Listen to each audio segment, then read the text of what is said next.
Hello, cousin.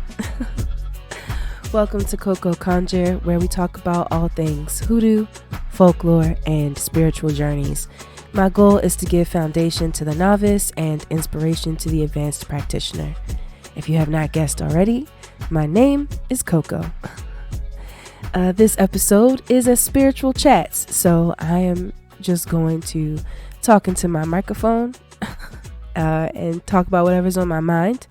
To get us into the topic, I thought I would read this review from a cousin. I got this review from our cousin T, the herbalist. T says, "What's up, cousin? I wanted to say that this was perfect for any beginner and advanced practitioner of hoodoo. I'm a 27-year-old male who's been practicing hoodoo for years. One thing I want people to know is this is a cultural spirituality, not a gender spirituality. Hoodoo runs through our blood as African American people. I hope this enlightens a few." Thank you, T, for drawing our attention to this. I do my best to use gender neutral terms. You'll hear me say things like cousin or the he's, the she's, and the they's, or even friends if they are of a similar community but not of the culture, right? But I have to admit, I am a cis woman. Cis meaning simply that I identify with the body I was born in. I was born female. Everything about me feels female. I identify as female, right? And I'm walking through my life with this cis female brain, and I tend to lean toward that experience more often than not. But you are absolutely correct. This practice is not limited to what a person's physical or spiritual body imposes on us. Hoodoo is for the people of the culture, for sure. And to be honest, more often than not, the tales surrounding plantation style hoodoo at its heaviest was not just about, Big Mama in the house, but it was also the male witch doctor that could not be broken or tamed, but was vital to the spiritual life of that plantation. I am so proud of the fact that in hoodoo, power is not defined by gender. Power is defined by whether you have the gift or you don't, whether you have the knowledge or you don't, whether you are specializing in this particular thing, divination, removal, love work. If you have that touch or if you don't have that touch, whether you were born with it or whether you had to learn it, I personally don't think matters. The question is always, do you have the ability or do you not, right? It does not have anything to do with what's between your legs. And I love that about hoodoo in general. And that leads me into today's spiritual chat. One that I think is going to be a hot take. And that's about the masculine and feminine energies. Oftentimes, when we talk about the male and the female of something in hoodoo, we're talking about lodestones or about shapes, like the long and the phallic or the round and the vaginal. Like my mom and I try to put Christmas lights up, and she'll say to me, "Hey, you got the male plug or the female plug?" You feel what I'm saying? Like it's about the shape. Or we're talking about, say, attraction. So the work I might do to attract a man to me, the roots, the fetishes, etc., that might be a little different than when I try to attract a woman to me, for example. So like if it's a man trying to attract another man, I personally would use a similar root work profile as I would a woman trying to attract a man. You feel what I'm saying? I'm sure some folks do not work that way. And to be fair, I'm always honest. I am not good at love work. I don't do a lot of love work, but this is how I understand it, right? Another time you'll hear about gender is the he's and the she's are lodestones, right? Meaning a pair that are opposite and attract one another. So does gender have a place in hoodoo? Sure, absolutely.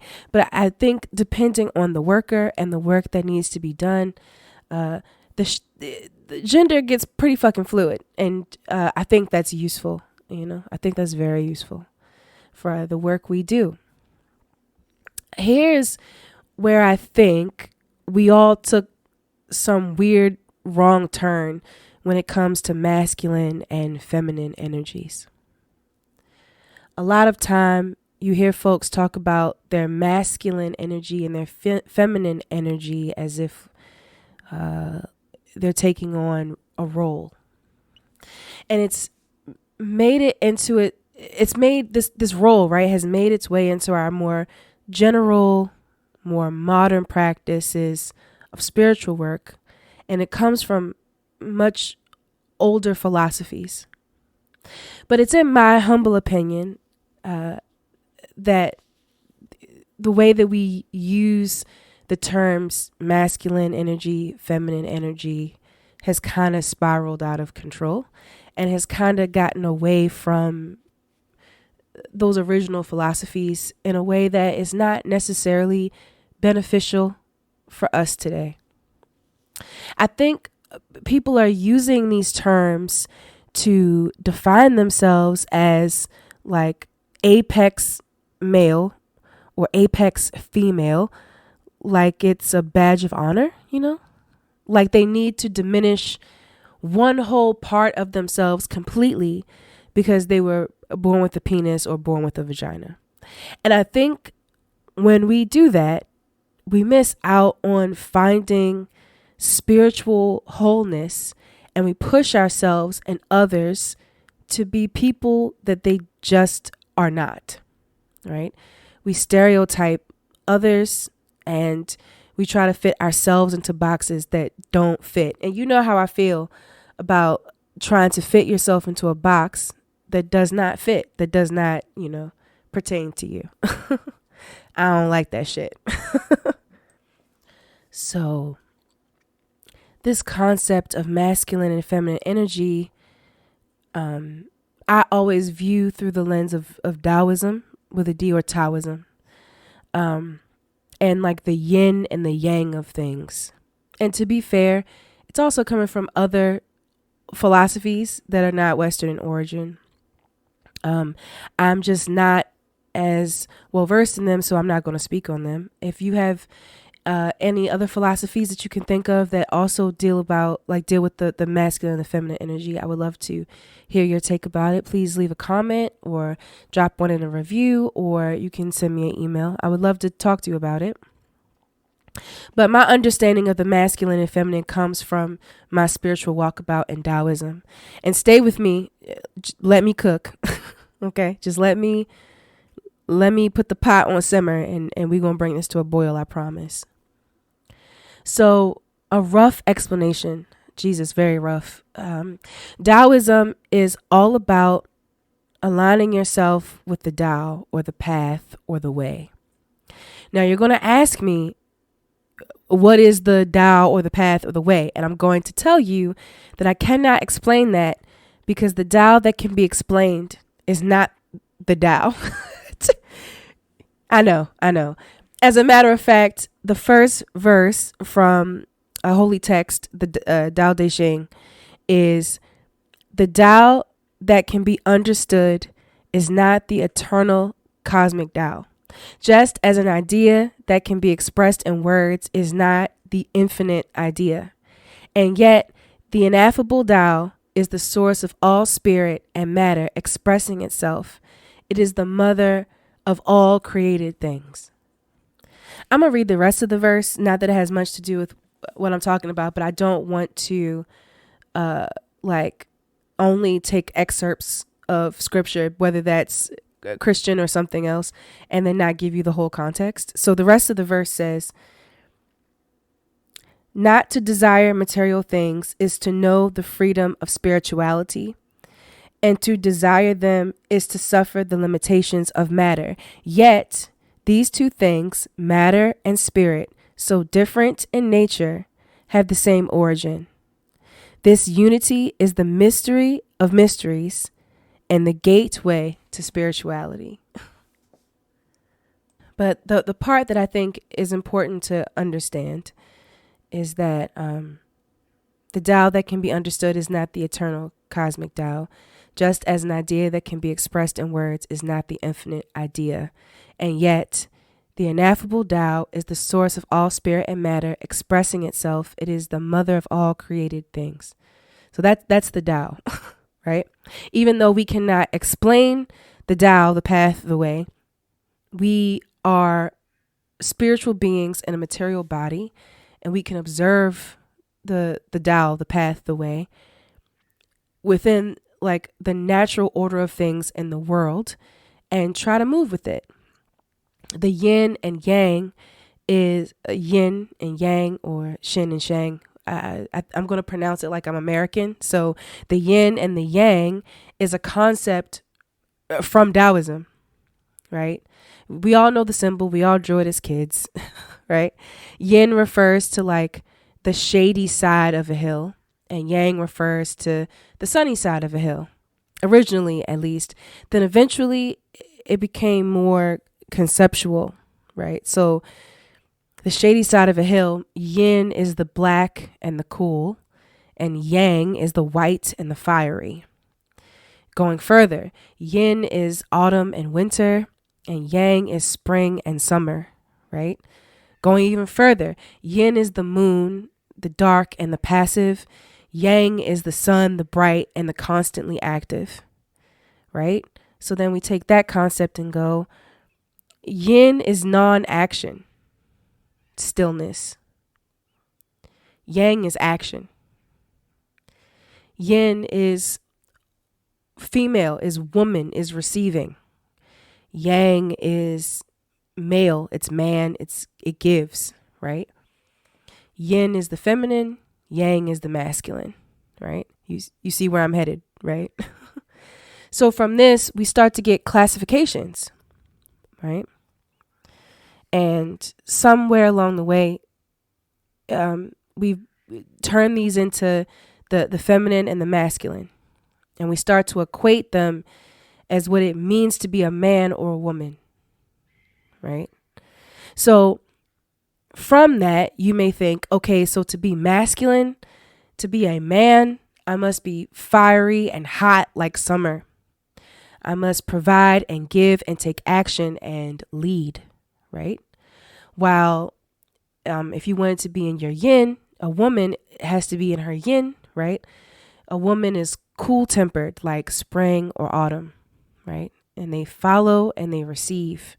And then you break it down into like traditional roles. I put that in air quotes. The traditional roles and what our bodies have the ability to accomplish. The body we were born with has the ability to accomplish. So the woman of the house gives birth and nurtures those lives in the house, right?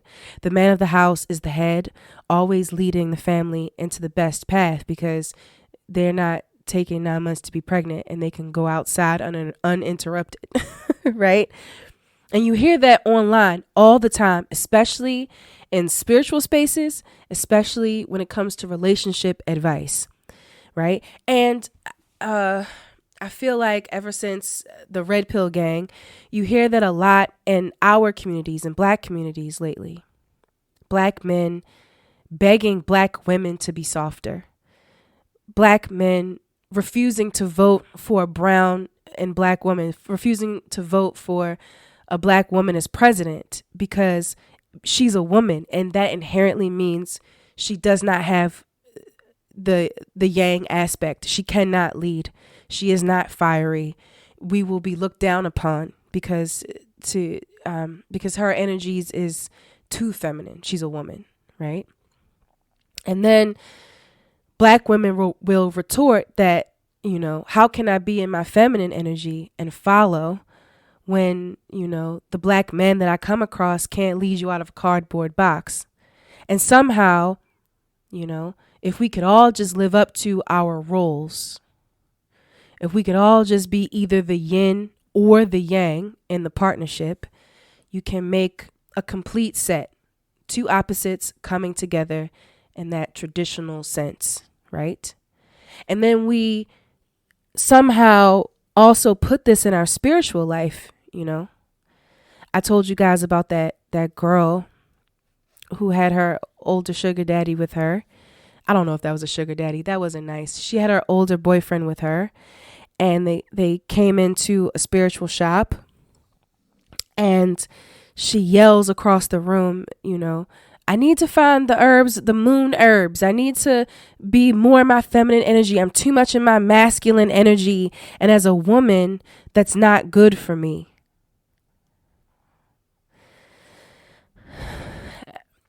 And that sounds right. It sounds good. And that aligns with what we perceive as traditional values, right? We can match the spiritual life with those societal traditional values and put them together. And we can repackage this idea that, women have to be soft and at home and men have to be unyielding and hardworking as this new concept, right? This thing that we should all do because inherently in nature and spirit, we are all that way. We're all meant to be that way. But I think what most people miss as far as spirituality is that in order to be an entire person, to be a full functioning adult, we're not even talking about a worker. We're not even talking about a healer, a diviner. I'm saying to just function in this world, to be able to take life on and live fully, okay, you need to embrace both the feminine and the masculine. You need to embrace both the yin and the yang in your spirit, in you, right? That in order to walk with the Tao, with the path, with the way, with God, with the God and the goddess, with, I would say, the spirit of life, right? In order to get the most out of that relationship, you need to be able to inhabit both spaces. You need to be able to take on both forces of the masculine and the feminine, right? And if we're going to use these universal forces, embody the masculine and the feminine, we cannot then attribute them to the body you were born in. I think that, like before, if you can describe the eternal Tao, if you can describe the eternal life-giving force of this universe, whatever you want to call that, then you have not, you've not really fully understood what that is, right?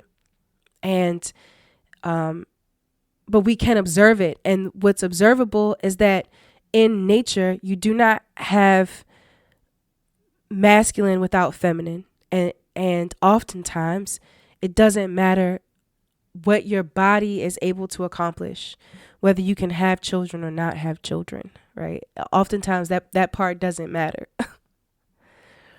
Right? Your spiritual energy does not have to be directly dictated by what's between your legs. Examples in nature that I can think of. A lioness hunts, right? We think of the lion and the king of the jungle and all this, but it's the lioness who hunts. It's the lioness who provides. She doesn't wait to receive from the lion. The male seahorse nurtures new life after receiving eggs from the female seahorse, right? 2 male flamingos will steal and nest with a lady flamingo's egg and then raise that baby bird as 2 dads. In the absence of a rooster, like if you have no rooster in your coop, a hen will start to crow, right? Some animals out there will literally change genders to fill a hole.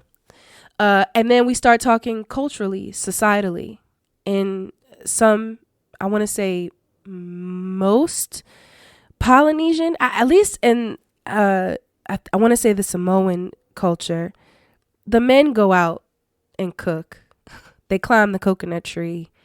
They, prepare the meal for their wives, for their family, right? That's providing, but that's also very nurturing, right? I could go on and on, really, but like that line of soft, nurturing, and fiery, providing, action taking, that line is blurry in nature. Um, and most things, most animals, most cultures, if we allow for them to do it, has that blurry line, is it able to have both, right? Working in tandem in order for survival, in order for life to thrive. But that's not what we're being fed. You know, we're being fed this idea that you are a woman, so you must behave in this way. You are a man, so you must behave in this way. And then you add on hoodoo synchronization to Christianity. Women need to obey their husbands, and men need to take ownership over their women folk and love them as they do the church, like their property to be kept. And it applies undue, it applies undue pressure on men. I don't think people talk about that a lot, but like the patriarchy, yes, that's where I'm going with this. The patriarchy at its finest benefits no one, not even men, right? And then when we find alternate forms of spiritual practice, hold on, go back. What do I mean by it doesn't benefit? I mean that like, if you're telling a man that he has to go out and always provide, and he has to lead, and he has to be unyielding, then you're not allowing for this man to have a full human experience. We tell our little boys, it's not okay to cry. It's not okay to show emotion, that you have to be into all the boy things, the G.I. Joes and the guns and the whatever. It's not okay for you to, be interested in what it's like to care for a baby and have a baby doll. It's not okay for you to flex your imagination and use, little doll figurines. As a matter of fact, little doll figurines for boys are called action figures, right? And they got to fight and punch and shit, right? They got to have the kung fu grip. But in doing that, and we're also telling them that to be feminine is to be weak, right?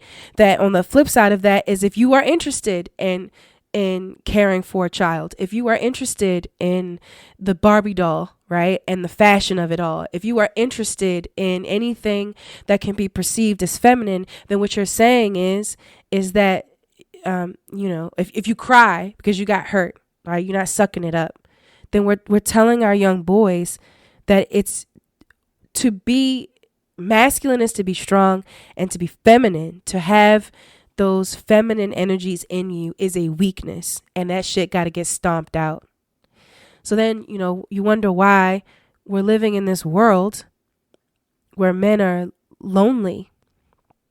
Or I go on a dating app and I meet a guy, and the first thing he says to me is how are you wife material? What do you bring to the table? Or like this one guy said to my sister, what do you do to bring a man peace? Huh? Sir, you don't have peace? What do I bring to the table? Like, I bring to the table, I can list all my accomplishments, and then the response is, well, that doesn't mean shit to me. Your accomplishments mean nothing to me. You're not feminine enough for me. And now they're, got this loneliness epidemic and shit. It's not good. It's not good for men. I just went off on a tangent, but like, I truly believe that patriarchy at its finest benefits no one. And then, and a lot of times you find that patriarchy, not just societally, like as Americans, right? You find it in our religion, you find it, in the way that we, move about spiritually. I got into this conversation with this woman who went to church. I used to work with her, And she said, oh, we had to put a shawl or a scarf over one sister because she was showing too much shoulder. And I was like, who? If we're all there to pray, what does it matter that, it's hot? What does it matter that she's got her shoulders out? And, oh, well, that's going to distract the men. Okay, so what you're saying is that the men lack the ability to have empathy, to be still in themselves, to have, to not act on things, to take non-action. And if they see a shoulder, they just going to go wild. That don't make sense. Like, these are men of God, right? They're supposed to respect every creature on this planet. And they're there to pray, right? And then on the flip side of that, are you covering up the dudes? Because listen, a man, as a straight woman, I am telling you, a man in a well-tailored suit is the sexiest thing I've ever seen in my life. And if you hit me at the right part of my cycle, baby, it's all I can think about when I see it. Like the thoughts are not pure, right? But we're not. So you making the men wear burlap sacks? I don't understand, right? Like how? Why are we treating each other this way? Why are we pretending like only men can have sexual thoughts and women must cover themselves, right? Well, like, why are we doing that? Because that's not true, inherently not true. It takes, in a heterosexual relationship, the male and the female to be attracted to each other. So like, what are you saying? Are you saying that women can't be horny? Right? Are you saying that men cannot control their horniness? Like, I don't get it. And we know that that's not true. We know that's not true because how many times does that same church man walk in a Walmart and see some girl, with cut off shorts and a tank top, and he might make note of it, but he keeps on trucking. Like, every guy out there is not a predator. Right? They've learned, like, men know control. They understand what it means to take non-action. They understand what it means to be like, well, it is hot outside, and then move on with their lives. They don't have to act on a base instinct, right? They don't have to live in that fire all the time. Like, they understand that, right? Like, are you saying that they can't? Because that's not true. That's observably not true. And then what we do, oh child, see, again, I'm on another tangent. And then what we do is we find these alternate forms of spiritual practice. And then we take that Christian, Western, patriarchal view with us, but dress it up differently. You're a woman, so this spiritual practice is for you. You need to call for Hecate and Freya and Oshun to help with your feminine energy. You are a man, so you call on Shango and Ogun and be like Thor or whoever and whatever, right? Like, whatever it is, you are not enough in the energy that, we've decided connects best with what's between your legs. So take this 7-week course and buy this 15 herbs and spices bundle to correct that problem. Because as a man, you're too feminine, and as a woman, you're too masculine. I don't like that. I don't like that at all. I don't like it. And then we wonder why, we've got that red pill gang. Why there's so many men out there who are rigid and unable to confront to comfort or to console or show emotion. Because when they do, we say that they're too feminine. We call them gay, That's not fair. That's not fair at all. First of all, those aren't bad things, right? And then second of all, if we were able to nurture that in them, if we were to give men a chance to live in that feminine energy, we would allow them to have a more full human experience, right? That loneliness is gone because they can be soft and comforting and move with the flow of things in such a way that they can build relationships with other men successfully, right? Or like, why there's so many women out here who are internalizing the misogyny. That's crazy to me.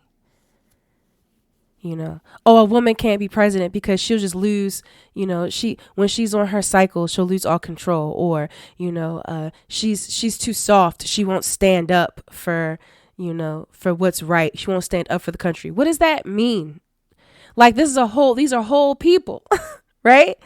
Right. We cannot, we cannot expect people to be only one thing all the time, to only live in one of those energies all the time. It's not fair. Okay. There's other things about the Tao and the masculine and feminine and all this stuff that I wanted to talk about. Like, they will attribute foods, the masculine foods and feminine foods, and in order to, in your body, make sure that you're balanced out. You'll have cool foods and hot foods, and you need to make sure that that's balanced out on your plate, etc., and so forth. And then they use it in their spiritual practice. But I'm not a Taoist, right? I'm just taking that concept, and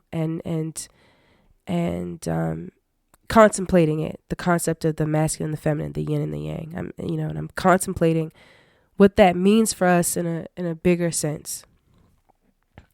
Anyway, so what I'm saying is, I honestly believe that the masculine and the feminine energy, or the yin and the yang, the action, the non-action, are forces that we should work to cultivate in ourselves. Both together. Right? I don't think they need to be balanced.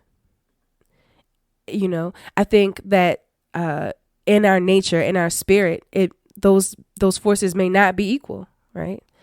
You have men who are softer and much more feminine.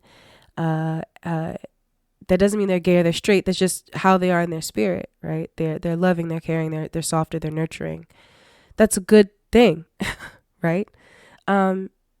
I acknowledge that. Even though I've had my vagina on me my entire life, I've literally walked around with it since the day I was born. It's in my nature to take action. It's in my nature to be fiery. It's in my nature to be aggressive, right? To seek and build and spit fire before I find understanding in things, to the point where I become hyper vigilant and hyper controlling, and I want to have everything under my control, everything under my thumb. I want to take everything under my wing, everything under my lead, and it causes panic, right? Like that pressure, I put that pressure that we societally put on men, I put that on myself, right? And that's as learned behavior from watching my mom and all the other women in my family be leaders, right? But that's also like how my spirit is wired, right? I lean towards that more so, right, than feminine energy. That doesn't make me a lesbian. That doesn't make me a man. It just means that I have that leaning in me, right? I lead with my masculine energy a lot. I think, I speak, I take action, right? And you know what? I'm proud of that. I see the masculine corners of my spirit, and I dare myself to burn brighter, right? I want to live loud and full, right? Because I cannot inhabit only the masculine of myself and call myself complete, right? Think of that yin and yang symbol. In the dark, there's a spot of light, and in the light, there's a spot of dark. So yeah, over time, I've had to embrace the non-action. It's easier to live life if I stop trying to wrangle it all the time, right? I have to allow myself to just receive. My mom calls it be still. You have to be still in the moment. Do nothing. She doesn't say that to me because I'm a woman and I can give birth and blah, blah, blah. But because how can I live full and loud and bright and call for my blessings if I don't know when to shut the hell up and just receive it, right? Like, I have to be able to do both. And I think that's a spiritual lesson anyone can take. I was talking about the patriarchy before, and men and emotion and being able to live in their feminine energy. In my family, it's not unheard of for men to show care to each other, to give a hug, or I think the best example of that is my cousin, one of my older cousins. I will not give his name, but like, I take care of my uncle. That's my job. I did not ask him to come over and spend time with my uncle. I never once reached out to him to take care of him, to cut his hair or to sit and have conversation or to, make sure that my uncle is laughing and make sure that my uncle is receiving the scripture, because my uncle's is Christian, right? And so is my cousin. I never once asked my cousin to do that. He just did it. He said, we got to take care of our family. He didn't try to take over. He's not trying to be guardian of my uncle. He's not trying to lead me in the right path and show me what to do. No. He just showed up. That's it. He showed up and he showed love and he cares. And there's empathy in his body when he sits there with my uncle. And he's still and silent and quiet when my uncle tries to speak. And he tries to understand what my uncle is saying. And he's with him present in that moment, even if all they're doing is sitting there being still watching TV or something, I didn't have to ask my cousin to do that.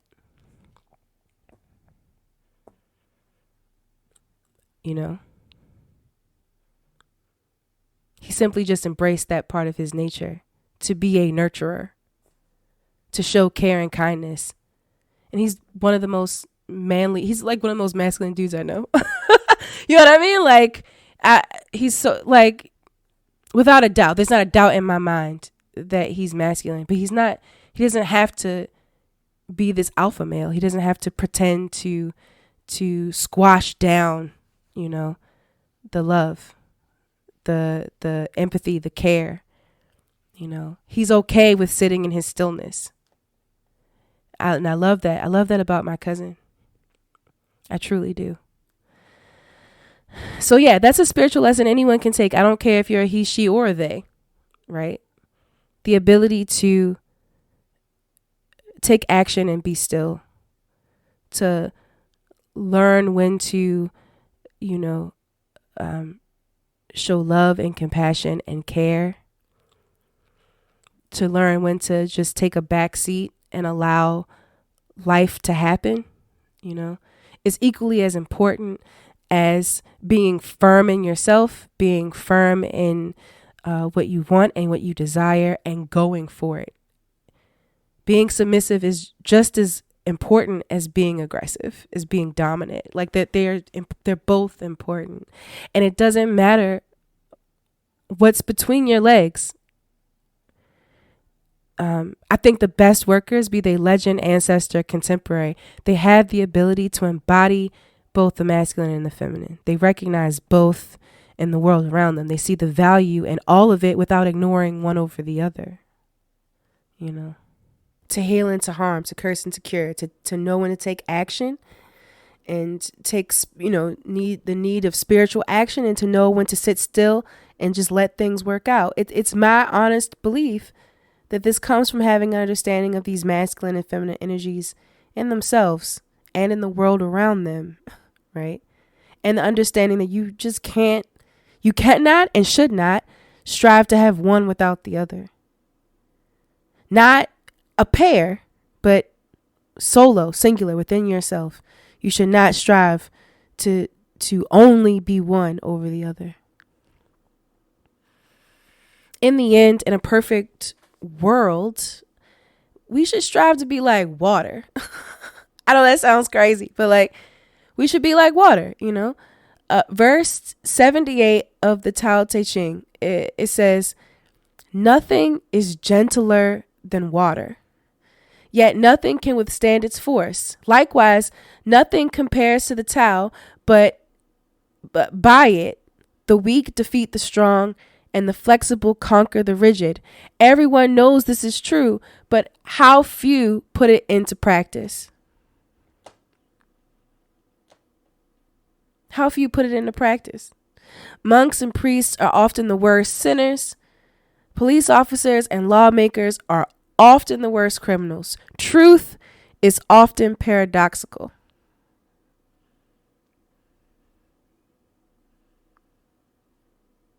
I like that verse. I've contemplated that verse a lot. You know, nothing is gentler than water, yet nothing can withstand its force. It's all well and good to be like fire and burn bright, but you can be just as strong, if not stronger, by being like water, right? Gentle, going with the flow, allowing life to take you, but also like rushing and hard and cutting through stone and shaping gems and crystals and whatever else. Like, you know, apply the pressure when necessary. You know, be like water for sure. Okay. I think I've ranted enough. I feel like I feel like I got something off my chest today. I know I talked about this a little bit much more succinctly in the winter solstice episode and moving with the solar rhythm, you know. But I don't know. There's just so much going on in the world. I'm catching myself in conversation. I'm catching conversations about, you know, about what's going on in the world and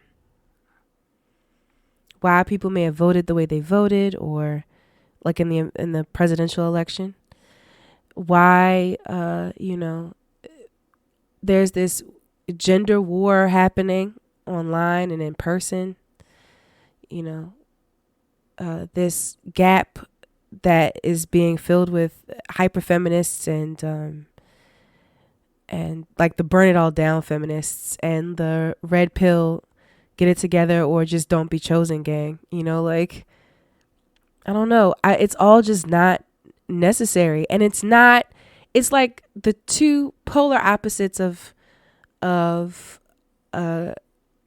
of our thoughts, of our community, as black community, Americans as in general, like being loud. And somewhere along the way, we lost the ability to just be in the middle, right? We lost the ability to lead, right, with a nurturing spirit.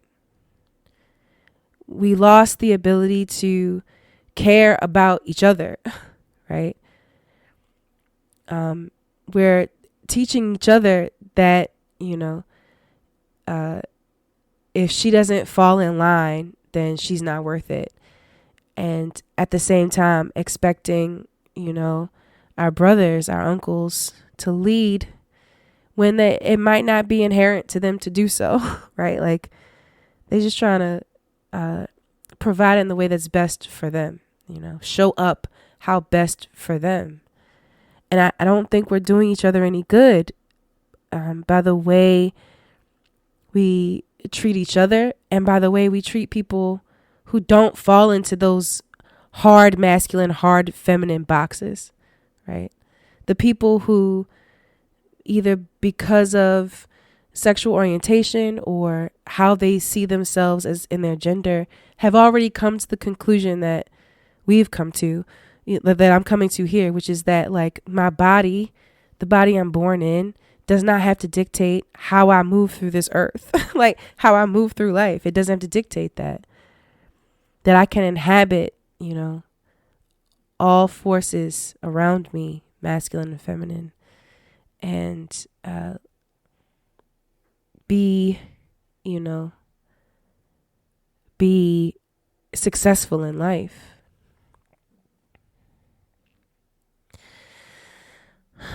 Yeah.